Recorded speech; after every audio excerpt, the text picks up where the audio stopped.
ശാന്തി. 21/3/2024. ഇന്നത്തെ മുരളിയുടെ main points. മധുരമായ കുട്ടികളെ, അന്തർമുഖിയായി ഓർമ്മയുടെ അഭ്യാസം ചെയ്യൂ. ചെക്ക് ചെയ്യൂ, ആത്മാ അഭിമാനിയും പരമാത്മാ അഭിമാനിയും എത്ര സമയമായിരുന്നു. എന്തു പുരുഷാർത്ഥം ചെയ്യണം എന്നതിന് ബാബ നിർദ്ദേശം നൽകുകയാണ്. അന്തർമുഖിയായി ഓർമ്മയുടെ പരിശീലനം നടത്തണം. അന്തർമുഖി എന്നാൽ അവനവനെ തന്നെ ശ്രദ്ധിക്കണം, അവനവനെ നോക്കണം. മറ്റാരെക്കുറിച്ചും ചിന്തിക്കരുത്, മറ്റാരെയും കാണരുത്. ഇങ്ങനെ അന്തർമുഖിയായി ഓർമ്മയുടെ അഭ്യാസം ചെയ്യണം. ചെക്ക് ചെയ്യണം, നമ്മൾ എത്ര ആത്മാഭിമാനിയായിരിക്കുന്നു, എത്ര പരമാത്മാ അഭിമാനിയായിരിക്കുന്നു. ആത്മാ അഭിമാനി എന്നാൽ ആത്മാവിനെക്കുറിച്ച് ചിന്തിച്ച് ആ സ്ഥിതിയിലിരിക്കുക. പരമാത്മാ അഭിമാനി എന്നാൽ ഞാൻ പരമാത്മാവിൻ്റെ സന്താനമാണ് എന്ന സ്ഥിതിയിൽ ഇരിക്കുക. ഇങ്ങനെ എത്ര നേരം ഇരുന്നു എന്നത് ചെക്ക് ചെയ്യണം. ചോദ്യം: ഏതു കുട്ടികളാണോ ഏകാന്തതയിൽ പോയി ആത്മാഭിമാനി ആകുന്നതിനുള്ള പ്രാക്ടീസ് ചെയ്യുന്നത്, അവരുടെ അടയാളം എന്തായിരിക്കും? ഉത്തരം: അവരുടെ വായിൽ നിന്ന് ഒരിക്കലും തലതിരിഞ്ഞ വാക്കുകൾ വരില്ല. 2. സഹോദരങ്ങൾ എന്ന സ്നേഹം പരസ്പരം ഉണ്ടായിരിക്കും. സദാ ക്ഷീരഖണ്ഡം, അതായത് പാൽക്കടലായി ഇരിക്കും. 3. ധാരണ വളരെ നല്ലതായിരിക്കും. അവരിൽ നിന്ന് ഒരു വികർമ്മവും ഉണ്ടാകില്ല. 4. അവരുടെ ദൃഷ്ടി വളരെ മാധുര്യമുള്ളത് ആയിരിക്കും.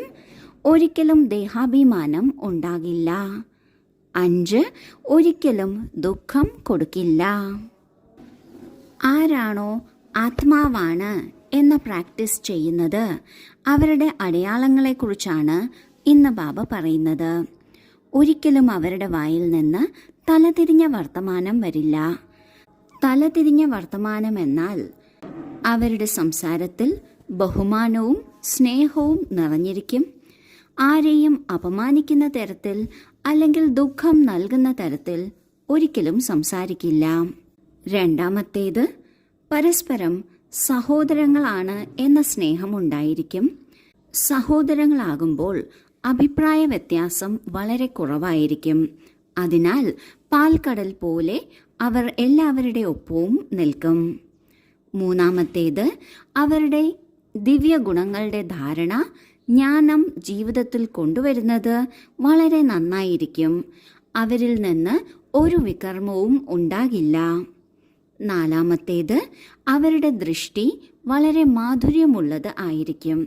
അതായത് അവരുടെ ദൃഷ്ടിയിൽ ഒരിക്കലും ദേഹാഭിമാനം കലർന്നിട്ടുണ്ടാവില്ല.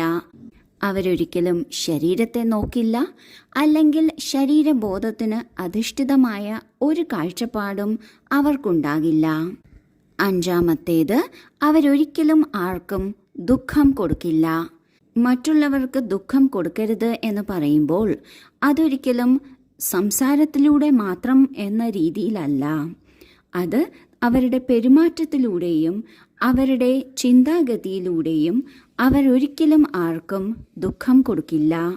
എല്ലാവർക്കും സ്നേഹവും ബഹുമാനവുമാണ് കൊടുക്കുന്നത്.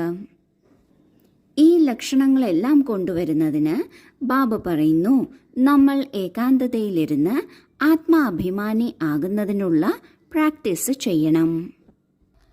ധാരണയ്ക്കുള്ള മുഖ്യസാരം: 1. ശരീരം വിനാശിയാണ്. ഇതിനോടുള്ള സ്നേഹത്തെ മാറ്റി അവിനാശിയായ ആത്മാവിനോട് സ്നേഹം വയ്ക്കണം. അവിനാശി ബാബയെ ഓർമ്മിക്കണം. ആത്മാവ് സഹോദരങ്ങളാണ്. നമ്മൾ സഹോദരനോട് സംസാരിക്കുകയാണ്. ഇത് അഭ്യസിക്കണം. 2. വിചാരസാഗര മന്ഥനം ചെയ്ത് തൻ്റെ അവസ്ഥയുണ്ടാക്കണം. അതായത് വായിലൂടെ ഒരു തലതിരിഞ്ഞ വാക്കുകളും വരരുത്. ഓരോ കാൽവയ്പിലും തൻ്റെ ചാർട്ട് ചെക്ക് ചെയ്യണം.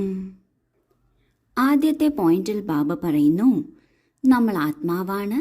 ഈ ശരീരം നമ്മളുടെ വസ്ത്രമാണ്. ഇത് നശ്വരമാണ്, വിനാശിയാണ്. അതിനാൽ ശരീരത്തിനോടുള്ള സ്നേഹത്തെ മാറ്റി അവിനാശിയായ ആത്മാവിനോട് സ്നേഹം വയ്ക്കണം. ഒപ്പം അവിനാശിയായ ബാബയെ ഓർമ്മിക്കണം. ഓരോ ആത്മാവും നമ്മളുടെ സഹോദരങ്ങളാണ്. കാരണം നമ്മൾ ആത്മാക്കൾ പരമാത്മാവിൻ്റെ സന്താനമാണ്. നമ്മുടെ സഹോദരാത്മാക്കളെ സഹോദരർ എന്ന് മനസ്സിലാക്കി അവരോട് സംസാരിക്കണം. ഈ ഒരു പരിശീലനം തീർച്ചയായും ചെയ്യണം. രണ്ടാമത്തെ പോയിന്റിൽ ബാബ പറയുന്നു, നമ്മളുടെ വായിൽ നിന്ന് തലതിരിഞ്ഞ ഒരു സംസാരവും വരാതിരിക്കുന്ന തരത്തിൽ വിചാരസാഗര മന്ഥനം ചെയ്ത് നമ്മുടെ അവസ്ഥയെ ഉണ്ടാക്കിയെടുക്കണം. ഓരോ കാൽവയ്പിലും ചെക്ക് ചെയ്യണം നമ്മളുടെ ചാർട്ട് എങ്ങനെയാണ്. ഓരോ കാൽവയ്പും ശ്രീമത്തിനനുസരിച്ചാണ് എങ്കിൽ നമ്മൾക്ക് തീർച്ചയായും ശക്തമായ ഒരു അവസ്ഥ ഉണ്ടാക്കിയെടുക്കാൻ സാധിക്കും. അങ്ങനെ ഒരു അവസ്ഥ വരുമ്പോഴാണ് നമ്മൾ ആർക്കും ദുഃഖം കൊടുക്കാതെ ഇരിക്കുന്നത്. വരദാനം നിമിത്തവും നിർമ്മാണ ഭാവവും ഇവയിലൂടെ സേവനം ചെയ്യുന്ന ശ്രേഷ്ഠ സഫലതാമൂർത്തരായി ഭവിക്കട്ടെ. സേവാധാരി എന്നാൽ സദാ ബാബയ്ക്ക് സമാനം നിമിത്തമാകുകയും നിർമ്മാണം ചെയ്യുന്നവരും ആണ്. നിർമ്മാണത തന്നെയാണ് ശ്രേഷ്ഠ സഫലതയുടെ മാർഗം. ഏത് സേവനത്തിലും സഫലത പ്രാപ്തമാക്കുന്നതിന് നമ്രഭാവവും നിമിത്തഭാവവും ധാരണ ചെയ്യൂ. ഇതിലൂടെ സേവനത്തിൽ സദാ സന്തോഷത്തിൻ്റെ അനുഭവം ചെയ്യും. സേവനത്തിൽ ഒരിക്കലും തളർച്ച ഉണ്ടാകില്ല. എന്ത് സേവനം ലഭിച്ചാലും ഈ രണ്ട് വിശേഷതകളിലൂടെ സഫലതയെ പ്രാപ്തമാക്കി സഫലതാ സ്വരൂപരാകാൻ സാധിക്കും. ബ്രഹ്മബാബയ്ക്ക് നിമിത്തഭാവവും ഉണ്ടായിരുന്നു, നിർമ്മാണവുമായിരുന്നു. അതുപോലെ നമ്മളും ബാബയ്ക്ക് സമാനം നിമിത്തമായ ഭാവത്തിലൂടെ സേവനം ചെയ്യണം. ഒപ്പം വിനയമുള്ളവരുമായിരിക്കണം. ഈ രണ്ട് കാര്യങ്ങളുണ്ടെങ്കിൽ എന്തു തന്നെ സേവനമായാലും അതിൽ നാം വളരെ സന്തുഷ്ടത അല്ലെങ്കിൽ തൃപ്തി അനുഭവപ്പെടും, സന്തോഷമുണ്ടാകും, ആ സേവനം സഫലവുമാകും.